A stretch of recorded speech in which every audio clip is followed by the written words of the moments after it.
Happy Black History Month, y'all. Let's get into some Black History facts while you watch me create a blanket with my hands. If you've ever wondered why loom knitting and hand knitting feel so familiar to us, it's because they are. Long before patterns and tools, our ancestors worked fiber with their hands, rhythm, and memory. Okay, so let's take this way back.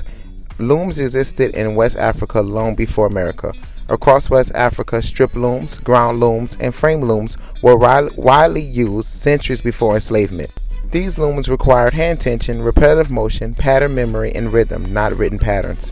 Skills were passed down by watching hands, not by books. Loom knitting trained the body, not just the brain. Enslaved Africans carried fiber knowledge in their bodies. Because they weren't able to bring their possessions, they brought their skills. Many were already weavers, basket makers, net makers, and knotters. These skills were later adapted into loom weaving, crochet-like looping, knitting, and quilting. Fiber work became survival, communication, and a form of resistance. Here's the connection that we don't hear about enough. Loom knitting was pegs acting like warp threads, yarn looped, tension, lifted, and dropped, and hands controlled the rhythm, not machines. That motion is very close to strip loom weaving, net making, basket looping, and early hand knit structures. So when we loom knit today, we are not doing something new, we're doing something remembered. And this is exactly why hand knitting feels so natural to us.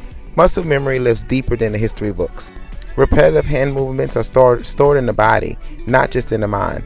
For African descendant, fiber arts were done daily across generations, and emotions were passed hand to hand, not written down. Therefore, our hands recognize the movement before our minds do.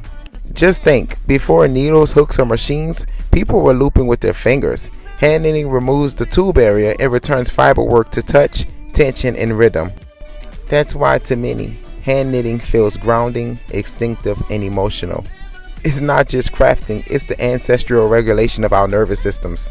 So the next time you're creating something so beautiful with your hands, remember how blessed we are to have this passed down to us. Not just something new that we're learning, it's something that's been in us all along. Thank you so much for staying and watching. I hope that you learned something new today. Be sure to share this with someone who would love to learn something new about their Black history. Talk to you soon. Bye bye.